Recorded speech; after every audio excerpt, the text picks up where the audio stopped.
Shoulder pain is the #3 problem we see, but what's interesting is that a lot of the shoulder problems that we do see, they ain't always coming from the shoulder. It can actually be a neck problem.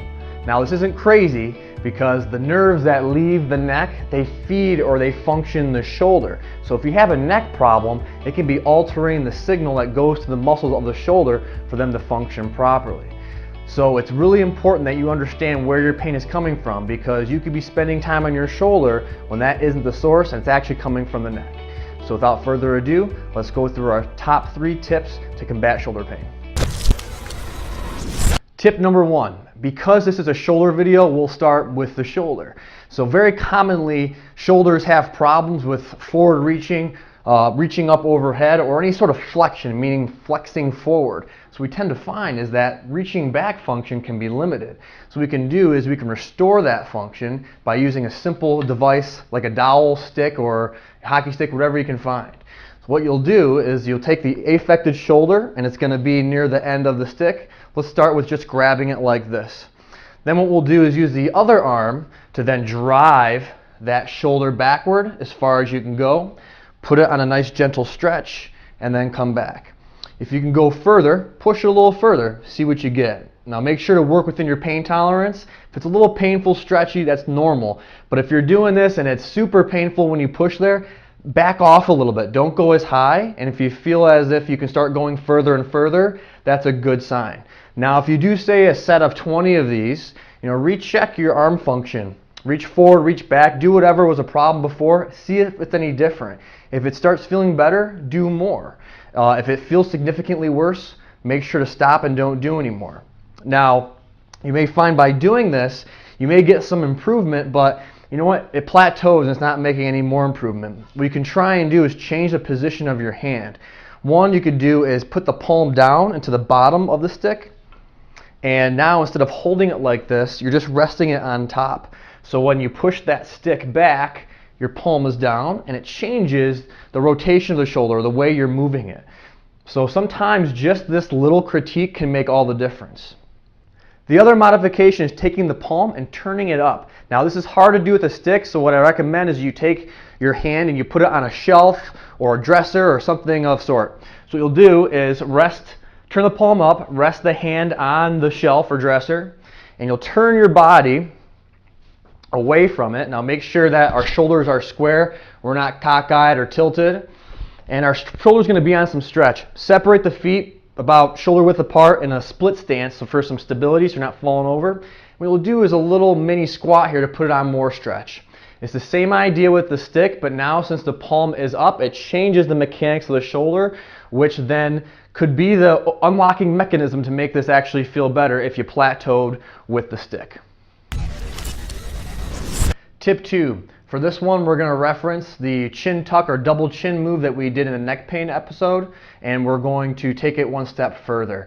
Now, if you have shoulder pain, but you're describing it as being in this area and not below the shoulder, or you have it below the shoulder but in this area, it's likely coming from your neck. So if you only have shoulder pain that is from the shoulder and below, it may benefit you to try the shoulder move we just did a minute ago first. But if you have pain in that space between your trap, between your neck and your shoulder, it's very likely it's coming from your neck, and this may be your go-to move. So that chin tuck move that we did was like this. You pull the chin back, chin forward. Now we're going to take it one step further. So we're going to do the same thing, chin tuck, chest forward. Now you're going to slowly lift the chin and drop the head back as far as possible. And if that's comfortable, take a breath out. And give your head a little wiggle from side to side. Good. Let's do it one more time. Chin tuck, chest forward, drop the head back. If tolerable, go further, further, further. Breathe out. And wiggle, wiggle, wiggle. The breath out and the wiggle, it helps you sink into it a little bit further. Kind of like if you wiggle your toes in the sand, it gets deeper into the sandy beach. Same idea here. We want to push it to end range within your comfort, because that's where the changes happen if this is where your problem is located. For tip 3, we're going to look at the thoracic spine or the mid-back, the area where our ribs articulate with our spine. Now, this is a very important area regarding shoulder function that's often not talked about. Well, the reason being is that a lot of our overhead shoulder motion comes from our spine, and I'll show you how. So, if you turn here, if I'm in a slouch, say hunched position like this, and I raise my shoulders overhead as high as I can go, I stop at a certain point, okay? But if I have an upright thoracic spine, I can lift my arms a lot higher. Now, if I do this while slouched and raise my arms, I'm only here. My shoulders are done. Now, if I want to go higher, I use my thoracic spine. Now, a caveat to this is that if you're very, very rigid or stiff in your spine, like a turtle shell, you may end up arching your back like excessively, kind of like a J-Lo booty. And that's a whole other set of problems for another video. But having very rigid mid-back here can lead to not only shoulder problems, but also low back problems.